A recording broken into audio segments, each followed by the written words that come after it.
झारखंड के मुख्यमंत्री हेमंत सोरेन के जेल जाने और फिर जेल से आने के बाद चंपाई सोरेन को मुख्यमंत्री बनाने और मुख्यमंत्री पद से असंवैधानिक तरीके से हटाने के बाद चंपाई सोरेन नाराज हो गए हैं। नाराजगी ऐसी कि उन्होंने अब अपना रास्ता अलग कर लिया है। आपको बता दें कि चंपाई सोरेन की गिनती झारखंड के वैसे नेताओं के रूप में होती है जिनकी 4 दशक की राजनीतिक पारी बेदाग रही है। मंत्री से लेकर मुख्यमंत्री तक का सफर चंपाई सोरेन ने तय कर लिया, मगर कोई दाग नहीं लगा। मजे की बात ये है कि दाग अपनों ने ही लगा दिया, जबकि विपक्ष उनके सादगी के मुरीद हो गए। अब तो ऐसे कयास लगाए जाने लगे हैं कि पूर्व मुख्यमंत्री चंपाई सोरेन बीजेपी का रुख करने वाले हैं।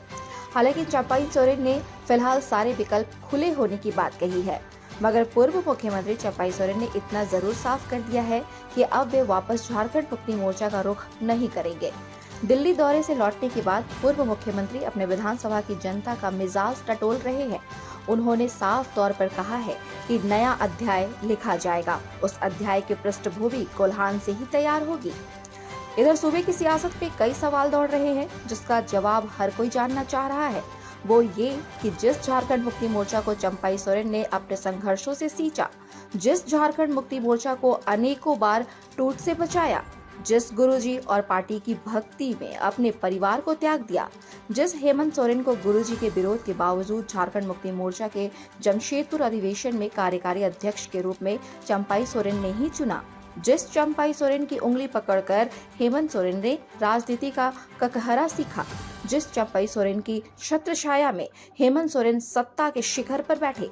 जेल जाने से पूर्व हेमंत सोरेन की नजरों में सबसे भरोसेमंद अगर कोई था तो वह चंपाई सोरेन ही थे। बतौर मुख्यमंत्री चंपाई सोरेन ने अपने 5 महीने के छोटे कार्यकाल में शायद ही ऐसा कोई मंच रहा हो जहां उन्होंने अपनी सरकार को हेमंत सोरेन पार्ट 2 ना कहा हो। फिर ऐसी क्या वजह हो गई कि जेल से छूटते ही हेमंत सोरेन ने बगैर संवैधानिक मर्यादाओं का पालन किए एक झटके में उसे चंपाई से सत्ता की चाबी छीन ली। जिस चंपाई सोरेन के जीवन ही झारखंड मुक्ति मोर्चा दिशोम गुरु शिबू सोरेन की भक्ति में बीत गया। हेमंत सोरेन को किस बात का डर सताने लगा था? क्या चंपाई सोरेन द्वारा तैयार किए गए जन कल्याणकारी योजनाओं का रोड मैप देखकर हेमंत सोरेन घबरा गए, या इसकी वजह धनबाद का कोयला खदान है? सूत्रों की माने तो कोयला उठाव को लेकर यह तल्खी बढ़ी और आनन फानन में चंपाई सोरेन को हटाना पड़ा और हेमंत सोरेन वापस से मुख्यमंत्री बन गए। सूत्रों के मुताबिक चंपाई सोरेन को मजबूरी हेमंत सोरेन से मुख्यमंत्री बनाया था। चंपाई सोरेन गुरुजी शिबू सोरेन के बाद सबसे महत्वपूर्ण व्यक्ति थे जो झारखंड अलग राज्य की कमान संभालते थे। चंपाई सोरेन का कद काफी बड़ा था। यह भी सच है कि चंपाई सोरेन शिबू सोरेन और सोरेन परिवार के वफादार थे। यही वजह है कि जब हेमंत सोरेन को ईडी ने गिरफ्तार किया तो उन्होंने पार्टी में विद्रोह या परिवारवाद का तगमा से बचने के लिए अपनी पत्नी या भाई को मुख्यमंत्री बनाने के बजाय चंपाई सोरेन को ही मुख्यमंत्री बनाया। बताया जाता है कि चंपाई सोरेन को जब मुख्यमंत्री बनाया गया तब सिर्फ 4 से 5 माह में ताबड़तोड़ फैसले लेने शुरू कर दिए गए। बताया जाता है कि धनबाद कोयला लीकेज और कोयला की तस्करी के मामले की जानकारी मुख्यमंत्री बनने के बाद चंपाई सोरेन को मिली। वहां के उच्च स्तरीय पदाधिकारियों ने चंपाई सोरेन को लिखित रिपोर्ट दी कि वहां कोयला की तस्करी हो रहे हैं और एसपी और अन्य अधिकारी कह रहे हैं कि सीएमओ के आदेश से हो रहा है।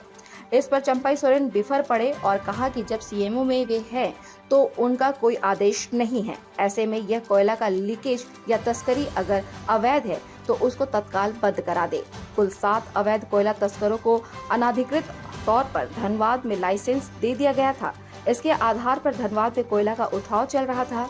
जेल में बंद हेमंत सोरेन के सरपरस्ती और खासम खास व्यक्ति के इशारे पर यह चल रहा था, जिसको चंपाई सोरेन ने बंद करा दिया। इसके बाद से ही तल्खी बढ़ गई। चंपाई सोरेन का कहना था कि अगर कोई भी काम उनके कार्यालय के कहने पर हो रहा है तो उनको कोई जानकारी ही नहीं है, तो ऐसा कारोबार चल सकता है। इसके बाद चंपाई सोरेन के इस काम को बंद करा दिया गया। इसके बाद से ही दूरियां बढ़ती चली गई। चंपाई सोरेन एक कद्दावर आदिवासी नेता है। वे जमीन से जुड़े नेता है। सरायकेला खरसावां जिले से लेकर पश्चिम सिंहभूम तक उनकी पकड़ है। उनके ही नेतृत्व में कोल्हान की 14 सीटों को झामुमो ने हासिल किया था। मुख्यमंत्री बनने के बाद कई लोकप्रिय फैसले चंपाई सोरेन ने लिए। उसी में से एक नाम है 1000 रुपए महिलाओं को देने की योजना। इस योजना की शुरुआत चंपाई सोरेन ने की थी। 1000 रुपए महिलाओं को देने की इस योजना का नाम मुख्यमंत्री बहन बेटी मई कुई स्वावलंबन प्रोत्साहन योजना रखा गया था। लेकिन जैसे ही हेमंत सोरेन ने पदभार संभाला, वैसे ही इस नाम को हटा दिया और इसका नाम मैया योजना कर दिया। रातों रात नाम बदल दिए गए, सारे पोस्टर हटा दिए गए थे। चंपाई सोरेन के नाम से हर घर को खाद्यान्न पहुंचाने की योजना के तहत झोला बनाया गया था।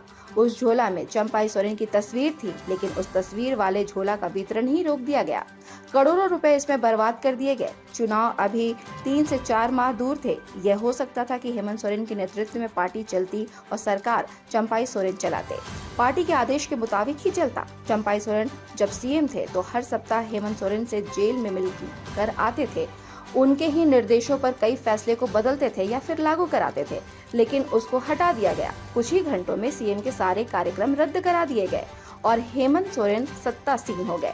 चंपाई सोरेन को रातों रात हटाया गया था, तब भी यह बातें जरूर उठी थी कि आखिर चंपाई सोरेन भी सोरेन ही है, आदिवासी ही है, झारखंड आंदोलनकारी है। सरकार ठीक चला रहे थे तो फिर क्यों आनन फानन में बदल दिया गया? क्या बिना सत्ता के हेमंत सोरेन नहीं रह सकते थे? लेकिन यह टीस चंपाई सोरेन को घाव बढ़ाने का काम करता गया और अंततः उन्होंने अपनी पार्टी को छोड़ने का ऐलान कर दिया।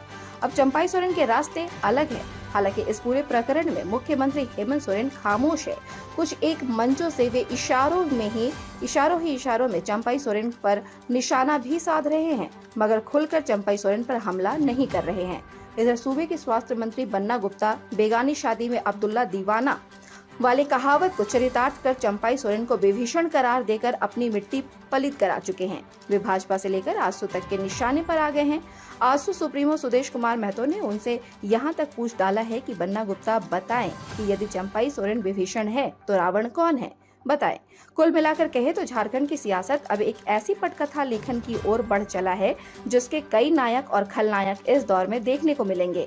यह भी संभव है कि आने वाले विधानसभा में रामायण और महाभारत के कई किरदारों का समावेश देखने को मिल सकता है, मगर राजनीति के जानकारों का मानना है कि इसका सबसे बड़ा खामियाजा झारखंड मुक्ति मोर्चा को ही भुगतना पड़ेगा।